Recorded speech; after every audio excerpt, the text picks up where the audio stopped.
Good afternoon, everyone. Welcome to this edition of the Business and Policy Dialogue hosted at the Indian School of Business. We have great pleasure this afternoon in welcoming Ms. Usha Padhi, Joint Secretary, Ministry of Civil Aviation. Professor Milind Sohoni of Indian School of Business will be in conversation with her.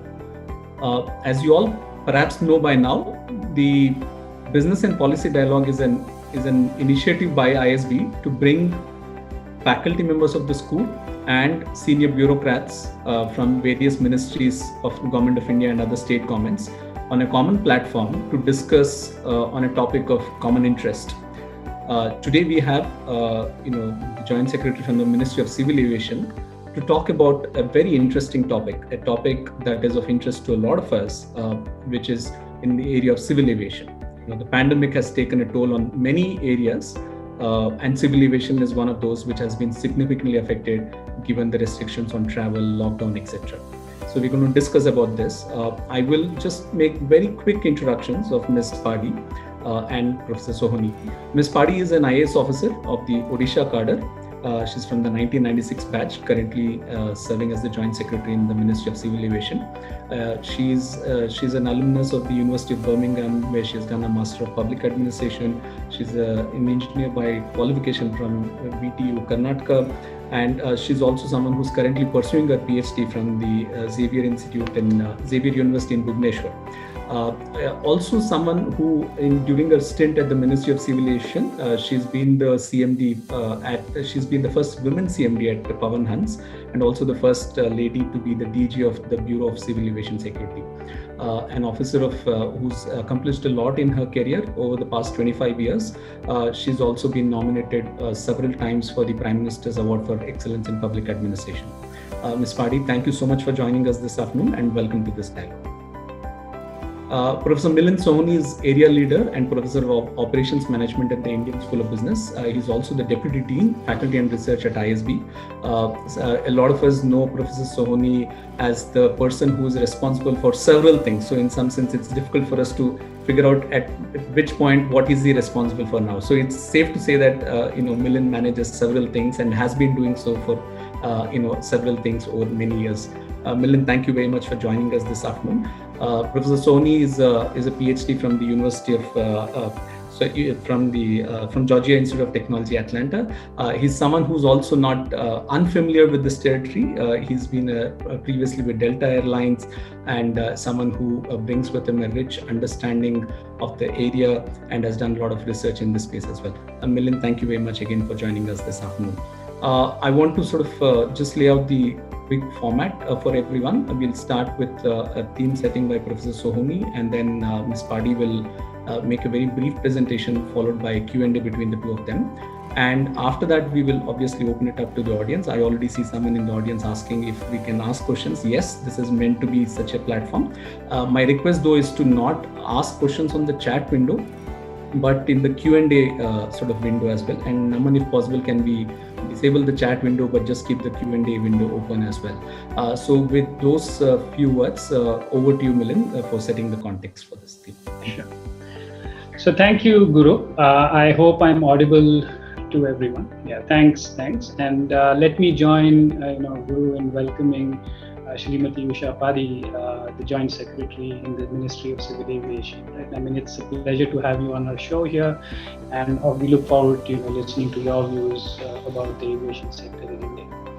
But just for setting the context and why we are doing this, right? I mean, when we talk aviation and when we talk about the aviation sector, we as consumers of this service, right, as the population that travels, we tend to measure this as how many people travel, or what is the passengers that actually availed of this service, how much freight or cargo was actually transported using the aviation services. But if you think a little deeper, and if you start thinking about this sector as a whole, you will see that there are numerous players in this sector, right? I mean, right from the regulatory authorities and the policy making bodies like the Ministry of Civil Aviation, working with the Airports Authority of India, working with BCAS, the Bureau of Civil Aviation Security, working with the states, right, in order to get the land, get the infrastructure set up, and trying to make sure that all the coordination happens, on the operating side, there are a whole bunch of both government-owned as well as private, airlines that actually ferry passengers and do business on a day-to-day basis. And then on the supply side, right, there is this entire aerospace supply chain, which includes, the MRO facilities, the procurement of aircraft, leasing of aircraft, and right up to production of aircraft, right? So the ecosystem is quite vast and quite large. And for thinking about it as a whole, when we think of India moving up as a larger economy in the world and becoming a developed nation, all of this has to grow, right? It's not just about how many people fly or how many people get from point A to point B, and is the aviation business itself large. While those are important output metrics, I think there is also all of this at the back end and the coordination that needs to happen that is very critical, right? And we need to understand, what does it take for, let's say, an entity like the Ministry of Civil Aviation or the entities that they work with, in order to formulate policy, in order to create enablers of these kinds of markets in the country, right?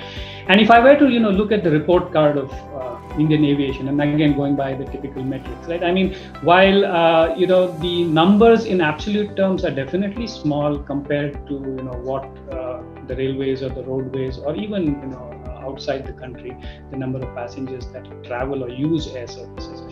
But I believe the trajectory, and at least pre-COVID, right, March 2020, the trajectory was quite, I think, noticeable, right? I mean, India was poised to become one of the largest aviation markets in the world, not just in terms of numbers of passengers ferried, but just in terms of the infrastructure development and the number of aircrafts that were supposed to fly in, right? So, seems like the right thing to do. And if India has to become that $5 trillion economy as the government envisages, what all needs to happen in order for this sector to thrive? Because if this sector does not thrive, it seems quite unlikely that India will be able to get to that goal of achieving that large economy, right? So we need to understand that.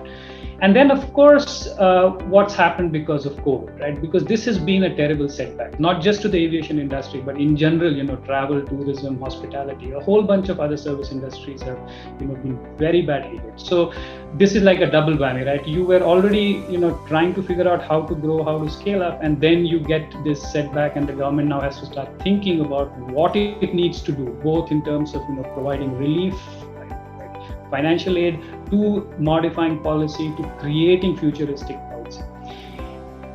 What is it that we need to be starting to look at?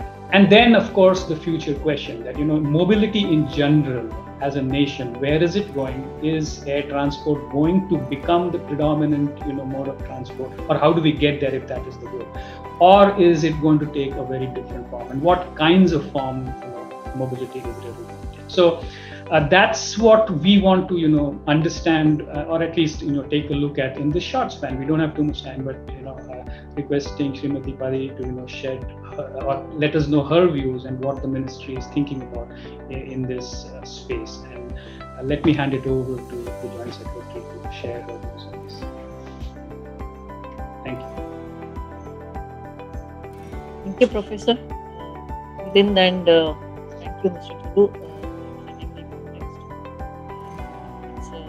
It's a pleasure to be part of this dialogue, because most of the time, I say, practitioners are people in the policy space. Need to be told about the perspective from the academia and other stakeholders to understand it better. It is always that you keep on policy making is nothing but you keep on trying and it's muddling through the various options we have, choices we have based on the resources. So I plan to have very brief presentation. And in 10 minutes, I would like to cross the time, and then maybe somebody can bring me back. Then maybe we'll try to spend more time in interaction and answering some questions. This is what I just wanted to give the brief overview, which already Professor had mentioned few. But in the context of Indian civil aviation sector, you can see that we are one of the fastest growing. And if you have seen the 5 years before pre-COVID, maybe we can take from 2014 to 2019, we are almost doubled from 61 million to 137 million. And international traffic, though as fast as domestic, but still it grew substantially from 47 to 67 million. And as on today, I mean, like when before just COVID hit us, we were the third largest domestic market.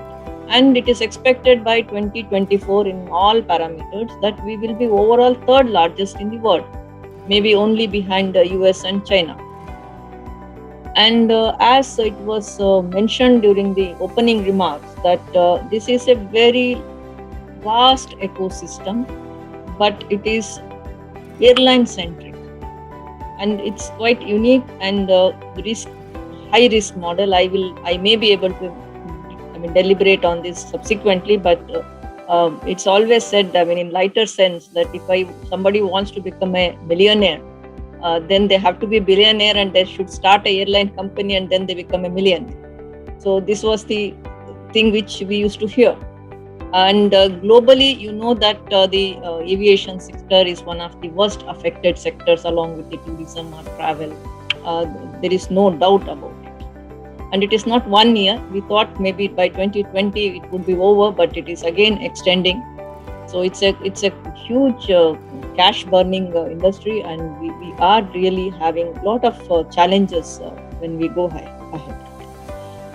So if you see the global scenario, because of the pandemic, the passenger traffic has reduced to 60% compared to India. Yes, last year we had around 67%, and this year almost like 44% it is happening.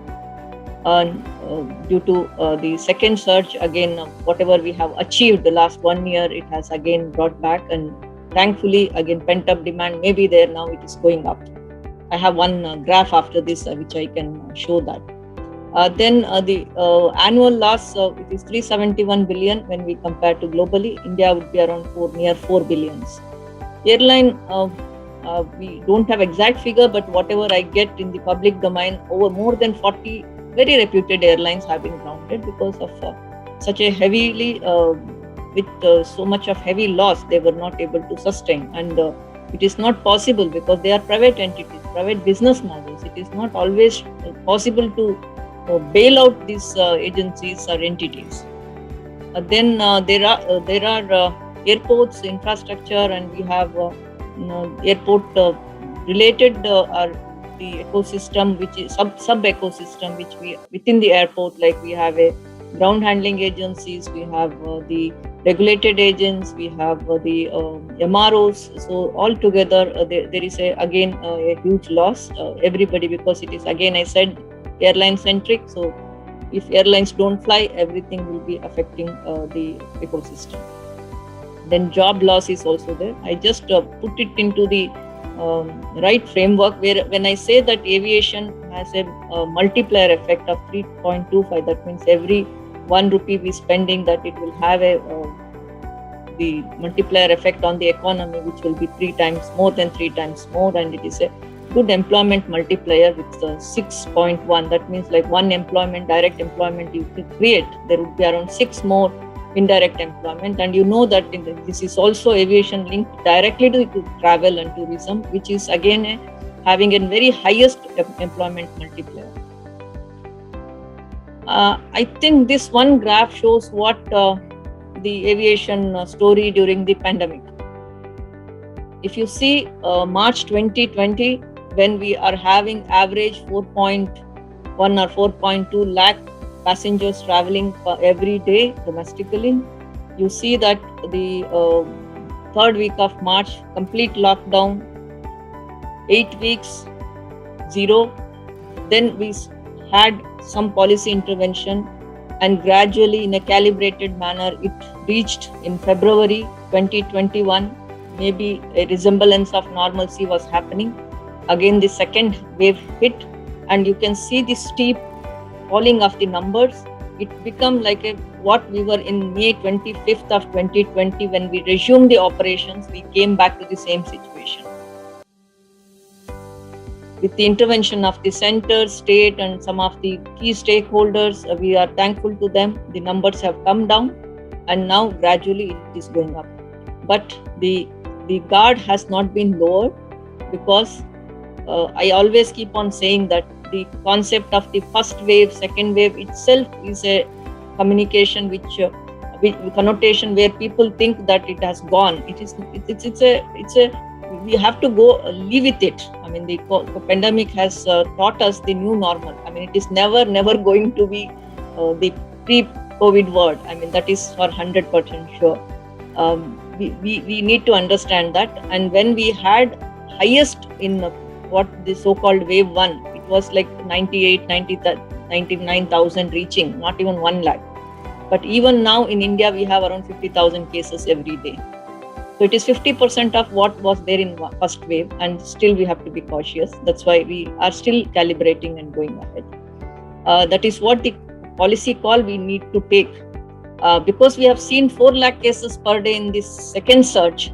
So many think that okay, the second is gone and we are waiting for the third, but it is not so. The second is going on, and 5 to 6 states are either plateauing or going up. So we need to be very careful. So the few thing which we have done during this as a policy was to make sure that during this entire period, airlines will be in a preparedness, not completely closing. They will sustain, and whatever is required for that, whether it is about the operational flexibility, whether it is about having some of the operations which are under the purview, even with COVID, we could continue.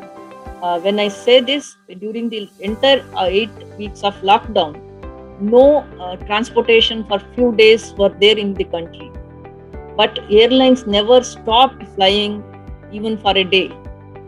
25th, the lockdown. 25th evening, our cargo flight started moving for the movement of the medical essentials.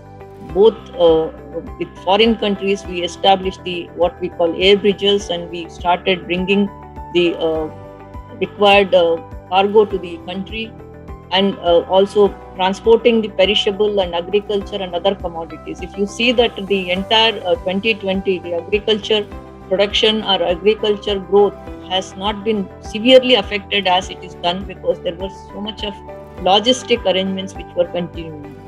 And we had Lifeline Udan, which was like for ICMR, for movement of the experts, movement of the doctors, the entire, whatever you see, the medical cargo at that point of time to all the states across the India, nook and corner, these flights, wherever the airports are there, our flights flew. So we kept them in flying position and gained the experience. So this is what the conscious decision which was done, and accordingly we allowed the airlines to do.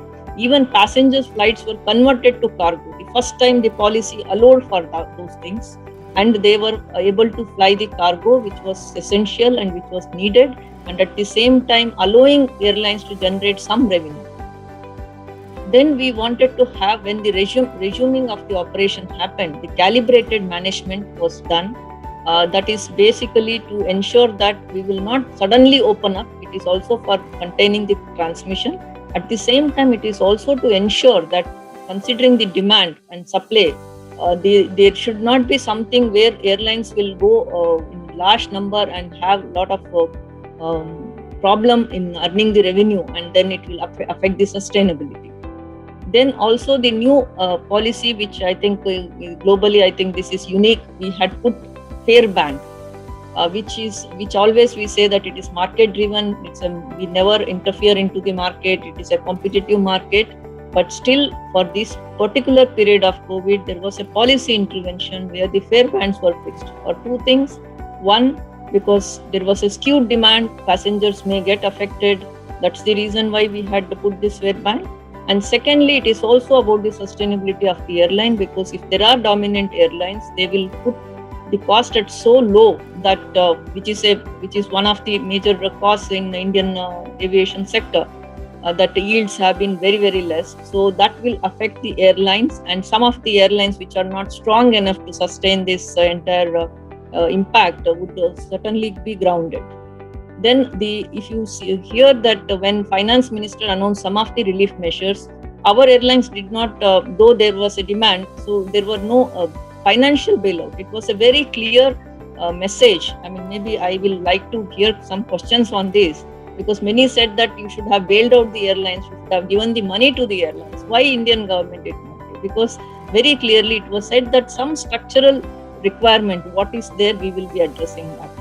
But not that the private entities where the business loss and gain, everything is there. It would be, again, our interference would be there, or we should be giving, because our resources were scarce and we had a priority, whether it is to feed 85 crores of people with food grains, or it is being giving some bailing out money to the airlines. This is what the choice we had. Then, of course, as I said, cargo revenue. Earlier, only 10% of the overall revenue was cargo for most of the airlines. But subsequent, now it is like I was told that it is up to 20-28%. This is the range where the freighters are earning. Even the belly cargo, what we call in the passengers flight, we go, so it would be there. Then adoption of new normal. I will not spend too much of time. If you have traveled recently, whether airports or airlines, we have completely adopted a protocol guidelines which are different from what it used to be, but hopefully with touchless, with some of the technological intervention, we are able to make the travel safe. And in the 2020, what the biggest thing which we have achieved is air traffic, or the transportation as air transportation, or the mode of transportation. The traveling by airline is the safest. So nobody has complained that we had been affected because of something, or empirically or scientifically it has not been proven. The branding has been done, so that is the hope for now. When the sector is opening up, we feel that people would go to airline or the air transportation as if, the best choice to be there because of the safe and fastest mode of transportation. And the rationalization of crew cost, it is something which individually private airlines did, but as a government, there was a conscious policy where we ensured that the government owned, whether it is Airport Authority of India, Air India or Pawan Hans Limited, the rationalization of crew cost was done because we thought it's an opportunity to intervene at this stage. So these are few actions very quickly, but I think I'm running out of the time. So we can discuss during the dialogue. The PPP of airport, when I was just mentioning about this airspace rationalization, Honorable Finance Minister, when she announced some of the structural incentives for the sector, it was about the PPP of airport, then about rationalization of some taxes in leasing and MRO, and also airspace rationalization, where we can, with the defense, can get some of the airspace released. That means if you are going a circuitous route to reach two places, because of the security, the defense concern, we could have directly going to there, where we have the efficiency of the fuel, efficiency of this time, and there would be some operational cost reduction for the airline. Recently, this emergency credit line guarantee scheme also has been extended to airlines or the aviation sector, which was not there earlier. And we are focusing more on the reformistic agenda and taking this as an opportunity. Many processes have been simplified. Many regulations have been, what we call compliance burden have been reduced. And we have been rationalizing the high cost which the airlines or the aviation industry thinks that this is one of the major costs for increasing the cost that we have been working on. If later, if it is required, I'll bring back this slide, but these are the few things which I wanted to bring it to your notice.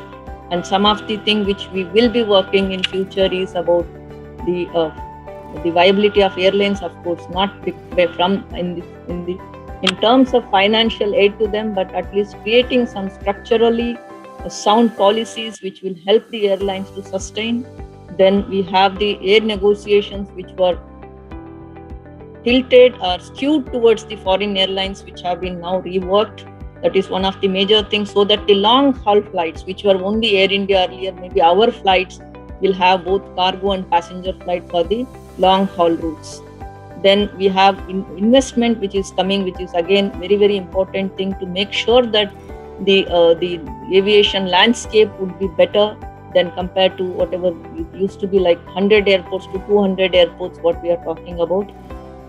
And again, to bring more efficiency in the airport sector, a lot of airports have been awarded the private operators, concessionaires, and there are few issues which were having a good skilled manpower or having a new technology. So there are focus on these flying training organizations and developing indigenous drones and drone policies.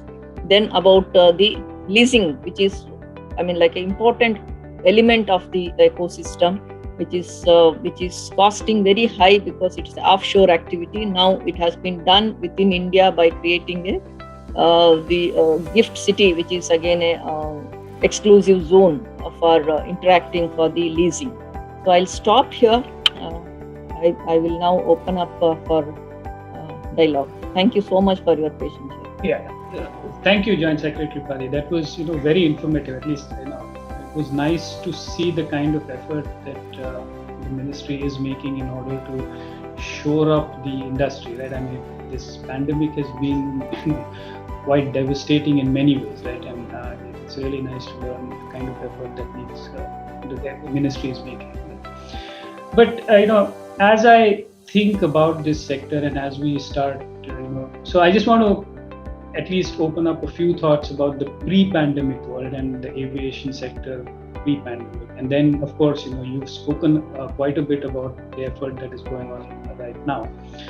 But even in the pre-pandemic world, right, and when the National Civil Aviation Policy was released in 2016, right, and there were several structural changes that were brought about, right, in the industry to enable a more level playing field with the government carriers versus the private service providers, and also trying to enhance the sector itself. So can you tell us a little bit about how that policy has helped the market and what was happening at pre-COVID?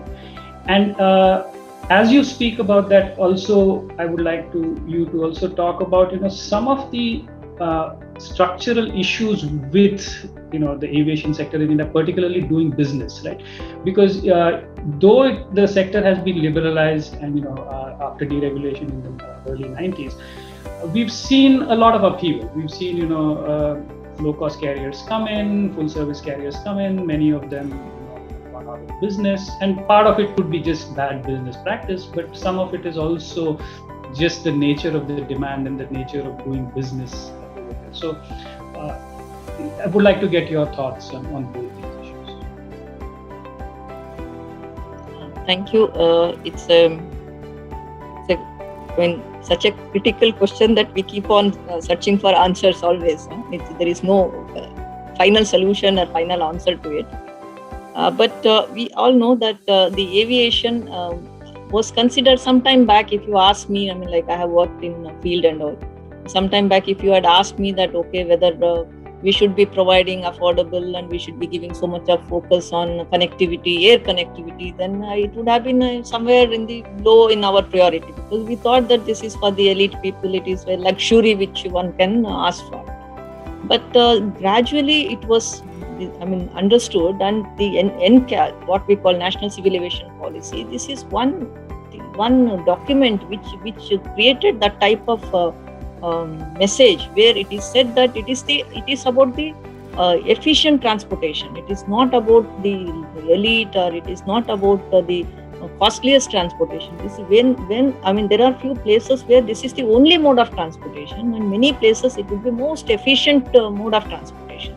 So whether this benefit has to be spread across the country and there should be government regulation or intervention to make it happen, not only centralized in some of the metros, but can it be there across the country?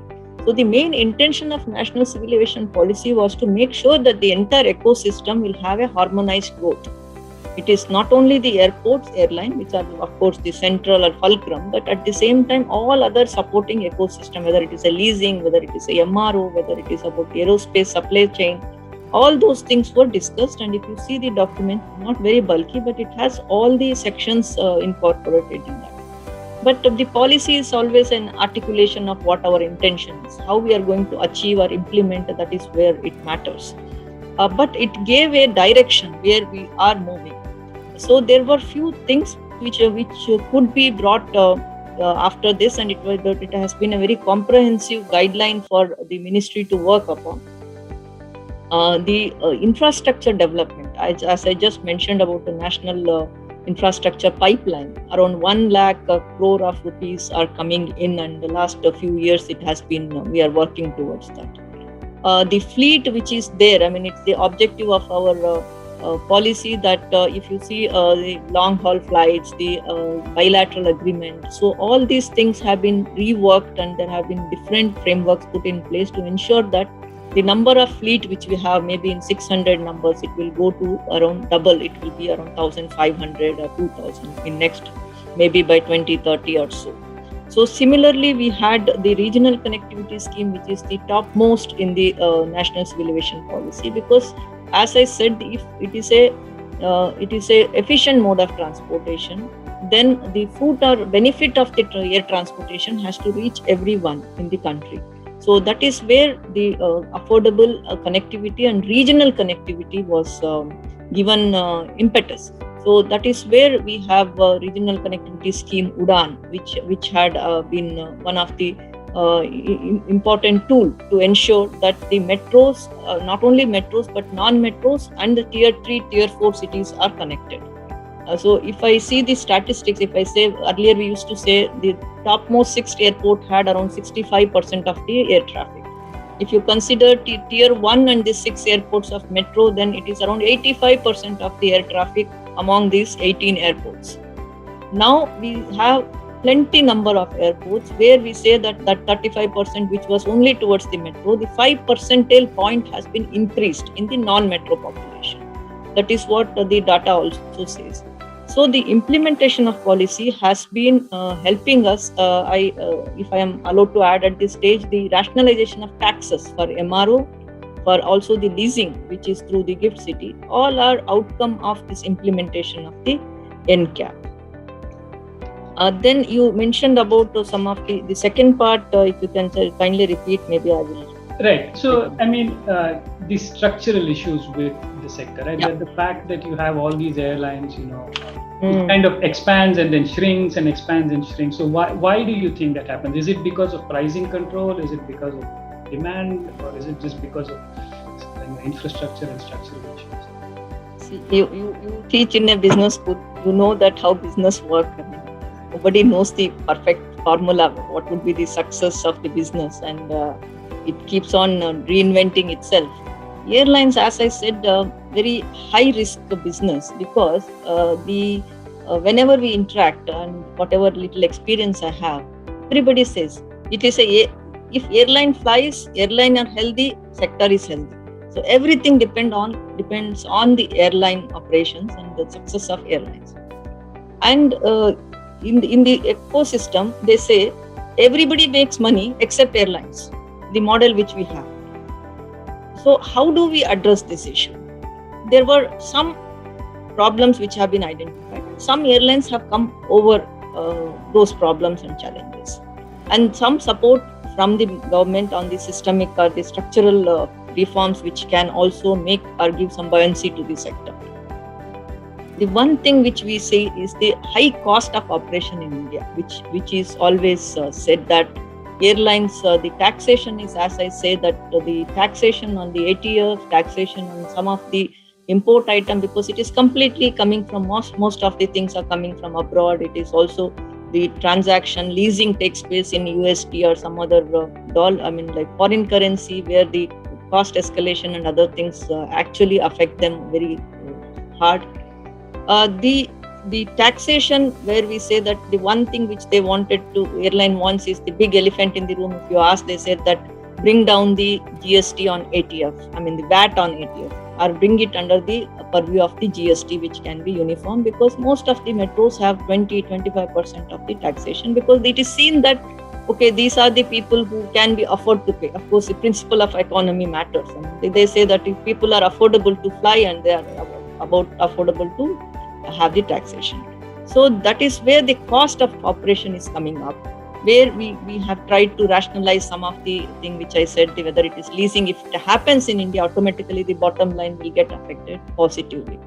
Then again, similarly, MROs, if that is maintenance, we were told that most of the flights go for the higher level of maintenance to either Singapore or Sri Lanka, maybe some of the Gulf countries. So that is again now we can bring back that. So the one is like the high cost of operation, which we have to bring it down by rationalization.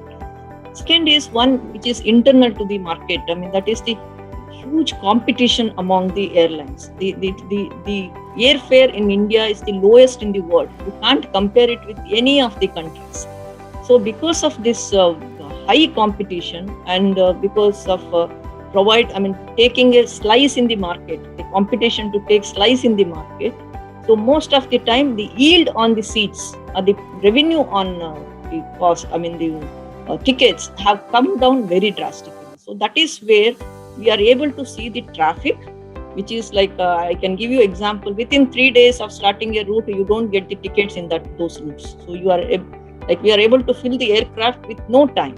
But at the same time, when we have 14% year to year, pre-COVID, we had more than double-digit growth. But the loss which you are talking about the airline, this is one of the major costs where it would be there. Third is about the capitalization. It is an industry where you have to invest a lot, cash surplus industry. It needs cash transaction on a regular basis. So whether they have the right kind of equity or capitalization, that is also one thing where there are some airlines which don't have so much of financial soundness to sustain. So that's why the cases where they have grounded. And we have a problem of skilled manpower. That is also one thing which of course added to the cost. But before COVID, at least we had a lot of shortage of pilots which are brought from abroad, expatriate, what we call. So that used to increase the cost. These are few things where we need to address. I am sure that the policy had looked into these problems, are known to us, but addressing this is a continuous process. No, that's really wonderful, because one of the things I do talk in my class is that does low cost really exist in India in terms of aviation, right? And you pointed out very important factors. And I think the policy though is very well received, and I think it's well thought out. So thanks to the government for actually thinking through some of these things, right? But you mentioned one important thing about the NCAP, which unleashed the UDAN scheme, the RCS scheme, right? And if I look at the website today, there are more than 55 now new bases that have been brought into the fold of air traffic. Pre-COVID, right? Of course, all this discussion is pre-COVID. What if I were to ask you a report card on the UDAN, right? How successful as a policy has this been? There are a few enablers, right? You're giving monopoly rights, you're doing the VGF to subsidize the airlines to come in. Is it working? And is it kind of uniformly working across the nation by increasing accessibility and connectivity, or you're seeing some areas which really need a little? So if you ask me about the report card of UDAN, it is like asking the mother about the child. So you will never get a neutral view, because I have been lucky to be involved from the beginning when this project was designed and planned and implemented. So I have been very fortunate to being the part of the entire journey. But I'll try to be as neutral as possible. UDAN had the major objective of affordability and connectivity. Connectivity maybe because of the bringing the airports nearer to people, for the common people, that by creating infrastructure. So I always used to say that UDAN means like affordability and accessibility, whether these are the key terms. So we had our principal guidelines, or the the thing which were guiding us to achieve this. I will not get into the detail of the scheme, because if they want, we can share with them how we brought down the operational cost and how innovatively we try to make sure that this exclusivity can be used as an incentive and make the or nudge the airlines to come to some particular route which they would never have thought of coming there. So there have been a lot of innovations in that, and it is a self-funded scheme. We are not even getting the money from the budget, and it is, generated. Money is generated. It's a cross-subsidized type of principle which we have been using. As far as success is concerned, if you ask me biggest success what we could do, the first thing, the aspiration where the people thought that this is an elite service or this is very far from us. This has, we have been able to raise the aspiration. It may be very qualitative type of the merit I am telling, but still, this is, you can't measure, but I am telling you, it is not about the railway station they are asking anymore. Everybody wants to fly, and we have around 40 crores of middle class people in that bracket. If they want to fly at least once in a year, then it will be from 7 crore or 14 crores of ticket will jump into 40 crores of ticket per year. So just imagine, like, it's a 4 or 5 times more, which can generate so much of GDP to the economy. The second thing is about the infrastructure which we have done. If you see the global competitive index, in overall we are 68, but if you see the one pillar or sub pillar which is about airport connectivity, it shows about 4th position. So we have been able to change the landscape in India. So whether it is about Pakyang and Pasighat in the very remote areas of Northeast, or it is Kishangarh or Hampi for the tourism purpose, or it is Jharsuguda and Darbhanga which are doing better than their capitals. So these are few places where it has been a game changer.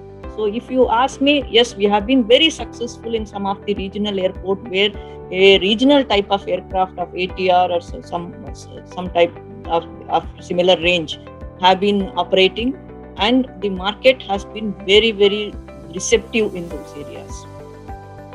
And if you see a lot of data, this has been really a game changer for us. Here we have been having a lot of challenges. So just 1 second, because we don't have smaller plane in India.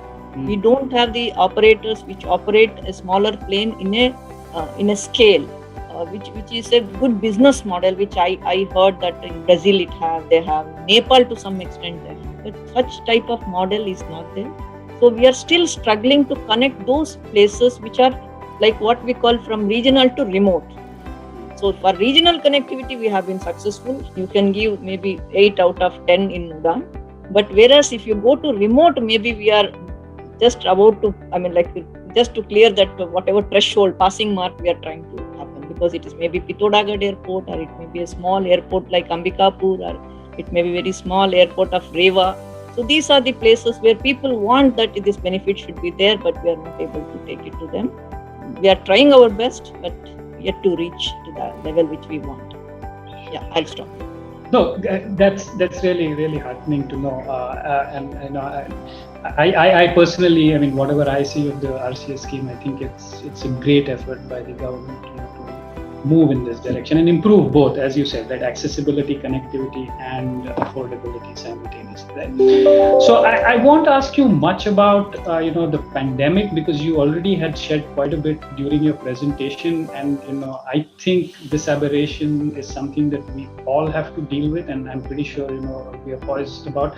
But before we open up, the session for questions from the audience, I do want one last thought from you as to where do you see, Indian aviation or the market in the next 10, 15 years? What is that aspiration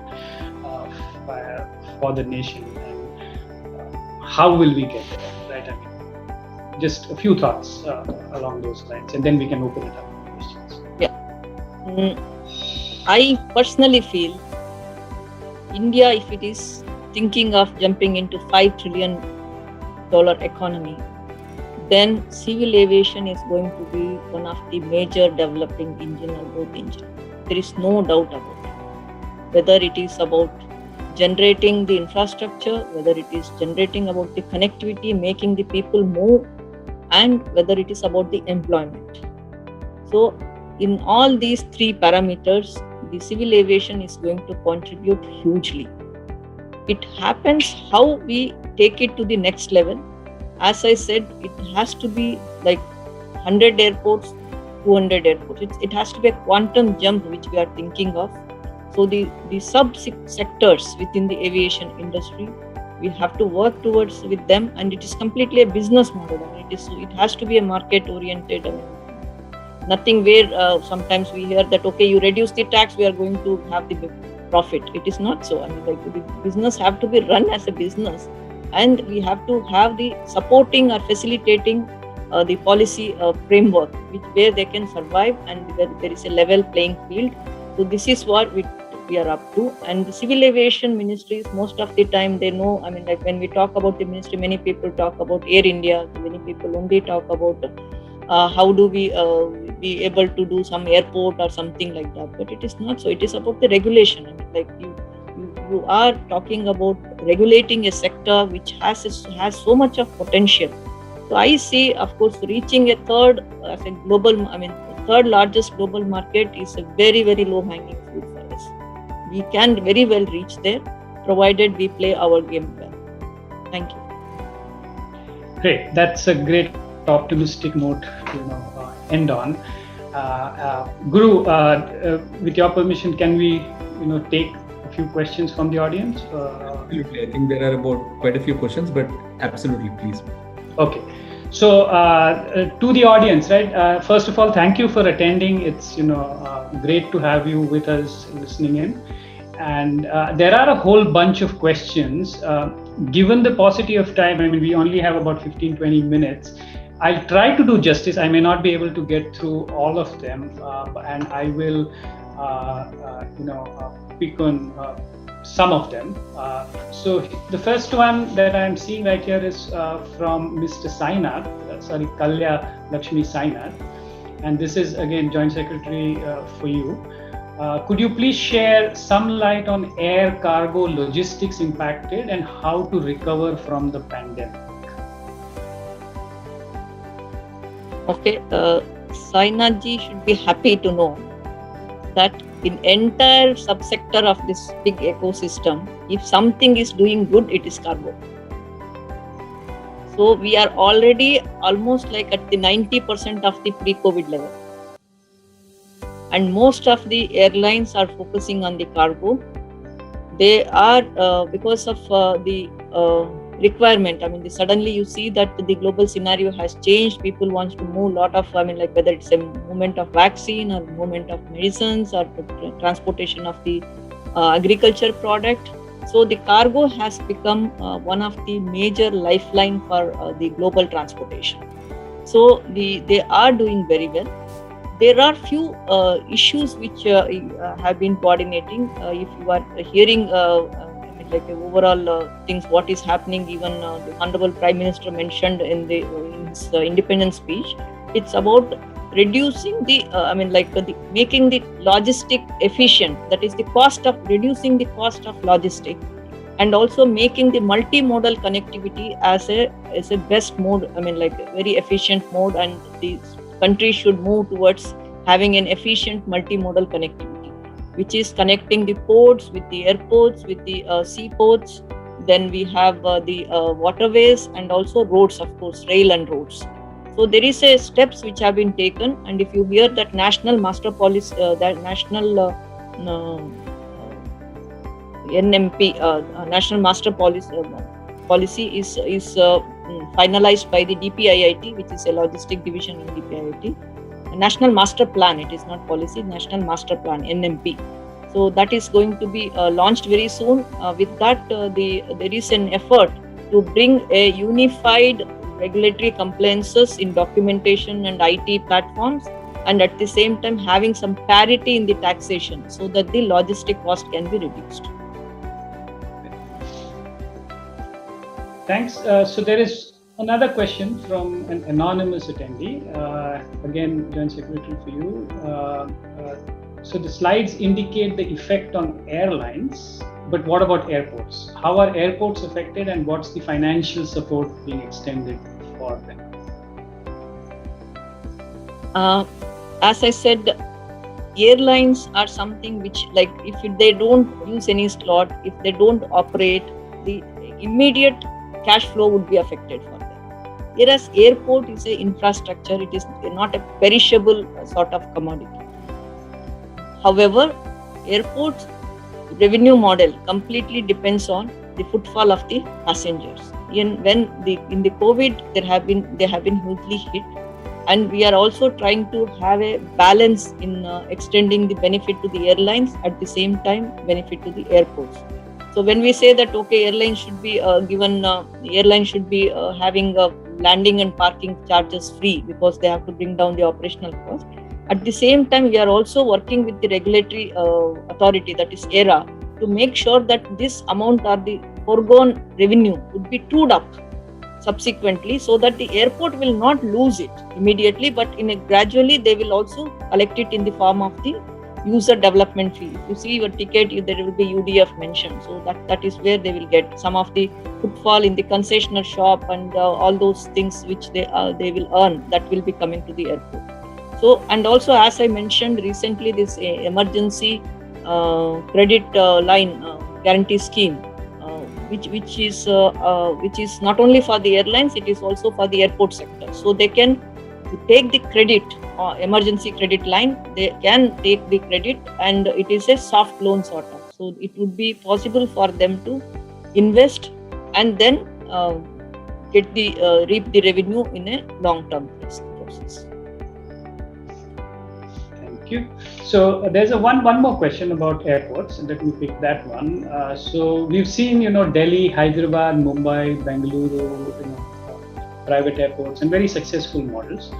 But what is the government thinking of, increasing the rate of privatization by providing more capital or, VGF for this kind of privatizations? Yeah, if you have seen the policy, seeing the success of the earlier round of privatization, 6 more airports have been already privatized. Mm-hmm. If you go to now Jaipur, or if you go to Ahmedabad, if you go to Lucknow, if you go to Mangalore, the Thiruvananthapuram will be in a way, and Guwahati.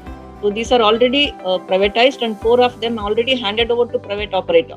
So it is now no more under the control of Airport Authority of India.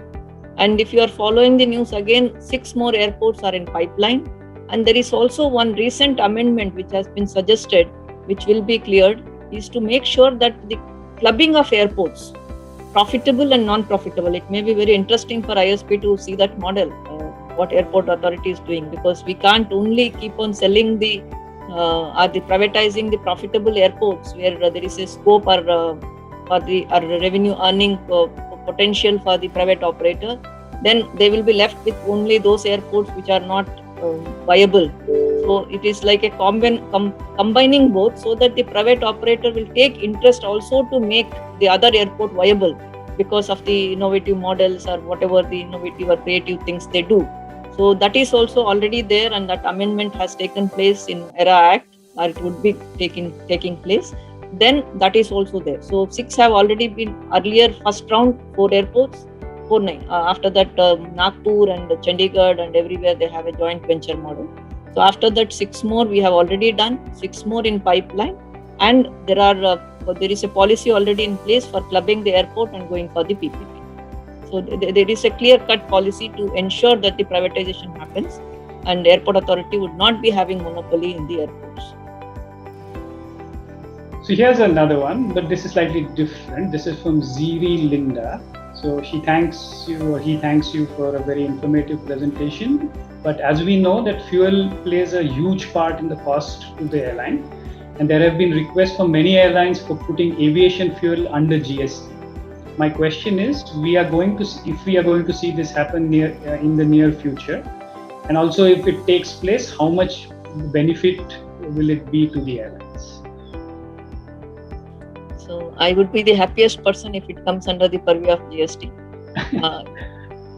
It is when we say about ATF cost, it will be around 35 to 40% of the overall operational cost the ATF would be having. So if on this between 35 and 40%, if there is a tax of 25% of VAT in some of the places like Mumbai, Delhi, and Bangalore, Hyderabad, most of the metros. No, Hyderabad, they have brought it down. They have brought it down almost like a 0% or 1%. I don't exactly remember. That's the reason why a lot of flights have been moved to Hyderabad. If in an empirical calculation, if you see if the ATF is coming under the purview, maybe it will not be, of course, 5% bracket, because it is not so essential. Can't be compared with rice and dal and other things. So it would be maybe at 12% or 18%, whichever is somewhere which is for the fuel. It would maybe affecting maybe 5 to 6% or 5 to 10% range. It will be affecting the bottom line. So that is what it is. When we have calculated very just back of envelope for the UDAN scheme, where it has been made 1% already. So substantially will increase the bottom line of the airlines. So that is, as I said, one of the biggest ticket item. If you ask airlines what to be done, they will say that the fuel has to be brought under the GST. But there is also one catch here. There are few states already which have brought it below 5%. Maybe like Hyderabad, that is Telangana, Andhra Pradesh, and some of the states very intelligently have reduced the VAT in some of the airports. Like Bagdogra, it is 5%. Whereas if you go to Calcutta, it is 25%. Something like that. So they make it differential because the airport can develop and we can attract more flights to come there. So it is used as a policy tool. But of course, if we make it equally, then some places airline may lose. So it has to be like whatever it is the GST, either they have to agree to that, or we have to tell every state to bring it down. So whatever it is possible. Okay. Thank you. Here is a supply chain question for you from an anonymous attendee. So how is the MoCA looking at futuristic aerial multimodal transport systems? We are seeing extensive use of drones these days, so are testing of aerial taxis in many first world nations. Additionally, we are seeing a rise of chartered flight simulations. So it's a combination of everything. So multimodal, yes, as I explained some time before, that is what India is aspiring to as a way forward. If I can say, as a policy intervention, government has created an institutional mechanism, the secretaries group of sectoral group of secretaries, SGOS, where the secretaries are supposed to finalize the policy or recommendation for this multimodal connectivity and bringing the taxation or having a parity or rationalization of the taxation. As far as the drones are concerned, they are the opportunity and at the same time they are the challenges. If you have seen the Jammu thing which was happened some time back, suddenly everybody will now just raise their bar. We have a drone policy which is having a map in consultation with the defense, where it is red zone, green zone, and yellow zone, which is available for these registered operators, the drone operators. At the same time, the manufacturing of drone also in India, because that may be one niche area where India can have the advantage. So that is also have been pushed by the Ministry of Commerce and other IAF and some of the defense aerospace supply chain management. And the last one you said about the different air taxis or air cars, and so it's a future. We can see all those fantasies in the WhatsApp and everywhere. It's happening, I believe. Maybe in our lifetime we can see. And the runway of 3 kilometers would become redundant. You can have a vertical takeoff and land. So it may happen one day. But so one question which even I was intending to ask you in our regular discussion, but the environmental implications of this kind of expansion of the aviation industry. The aviation industry is criticized for being a fairly polluting industry, right? Given all the jet fuel that is burned. What's the ministry's take on the regulators take? See, I mean, this is very, very sensitive topic. When we talk about climate or the environment, and then we talk about development, so it is always sometimes seen as a conflicting each other. But as far as the aviation industry has been concerned, they have been very, very responsible, I say. And there is also ICAO, International Civil Aviation Organization, which has already put a framework for CORSIA, what we call Carbon Offset Reduction Mechanism, where they have put by what date every country has to stick to the emission level. So, which India has some issues where they say that because at present our operations, like when I started, I said that in the international connectivity or the agreement, it has been skewed towards the foreign airlines. So Indian passengers were carried by abroad, I mean like foreign carriers. Indian passengers were traveling through either Dubai or Singapore or some of the what we call hubs. So those emission, whatever could have been in the credit, and we can say that we can maintain that level. I hope I am making my point clear. If our level, if they put it at some stage where that they say that you can't go beyond that, and we have a very low level which is credited to us at present, though we have been using our passengers have been traveling. So there has to be some fair treatment to the such countries. So otherwise you will not able to develop further. And whenever you expand your connectivity or when you expand your fleet, you are forced to pay some additional cost for the emission which you are doing. So that means like our cost is already high. It is going to again affect our airlines adversely. So it is not a very fair framework as of now. So there are many other countries who are having the same mindset. So India is working with them. And there is also a national framework. You may be knowing that some of the ministries have been working, and there is a commitment from India that overall there is a commitment, and India being a responsible country towards the climate change and the emissions. So they have been having a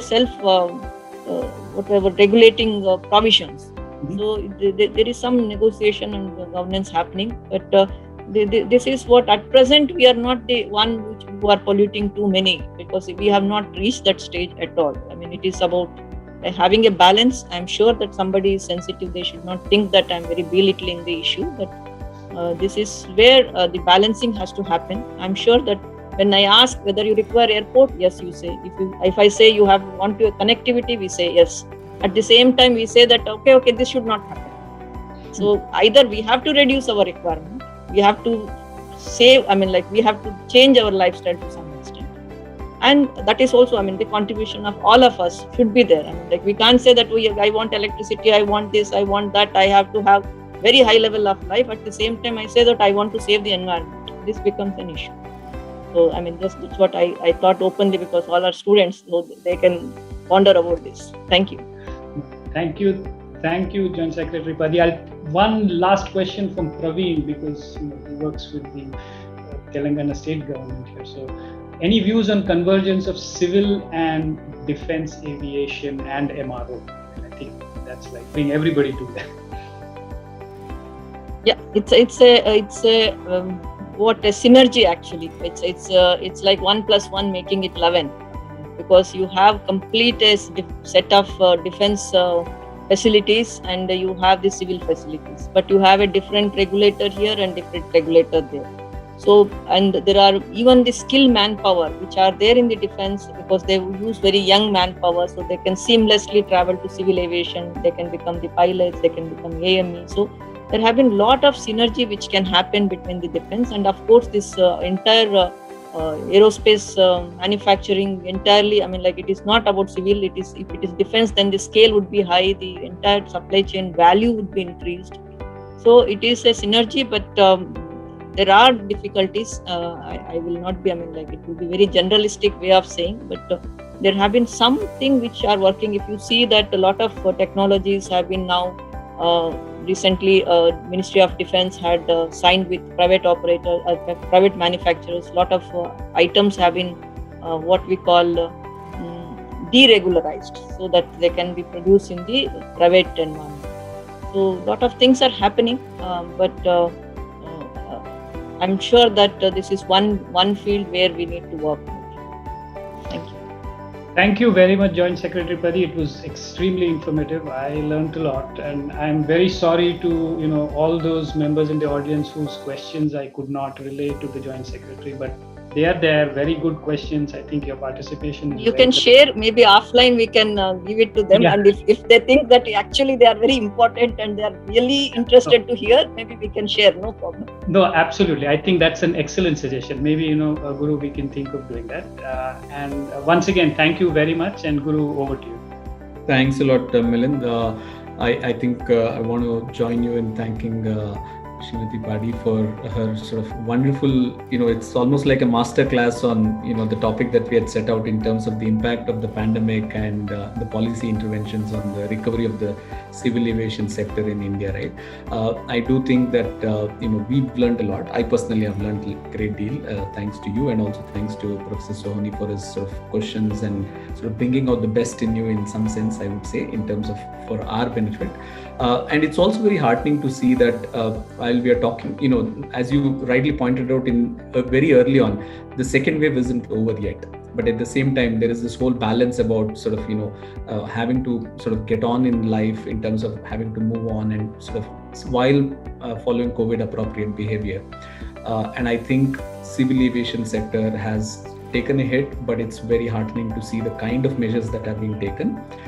Not just to get back to pre-COVID sort of levels, but also in some sense to say, how do we achieve some leadership position on the global map? And I think while, I like the particular example of the phrase that you used between remote and regional connectivity, right? In terms of UDAN, what it is doing right now and what it could actually do, for example. There are many such examples that I can sort of, quote, but that just be a repetition. Thank you very much for your time. I know today is a very important day. You have a new minister taking charge, but the fact that you, spared this hour for us is something that we really value. So thank you very much, ma'am. To our audience who have joined us, thank you very much. I saw 22 questions in the chat box. I have to say this has been the one session where we've had such a large number of questions. So that just speaks of the sort of level of interest in this subject and the fact that, you made it so much interesting. Milind, thank you very much for your, support and your partnership. I think it's important that, we have faculty members like you who are interested in this area, which gets us to sort of apply our research into areas that have a, clear impact in terms of where we are as a country. So thank you very much, Milind, and to everyone who were part of this, who made this happen. Thank you very much. Thanks a lot. Thank you so much for having me. And we offer that if somebody is too interested, they can be doing the internship on pro bono basis. Yeah. There you go. Those of you who want to work with Ms. Padi, there is an open. Most welcome. I have a room which is quite sufficient now to keep the social distancing. So some of you can come and sit. No issue. I'm saying it from bottom of my heart. We will be very happy. We had 1 or 2 probationers, the YPs, what we call. So you are most welcome. No, that's really great too. Thank you. Thank you so much. Thanks Thank for you. having me. Bye.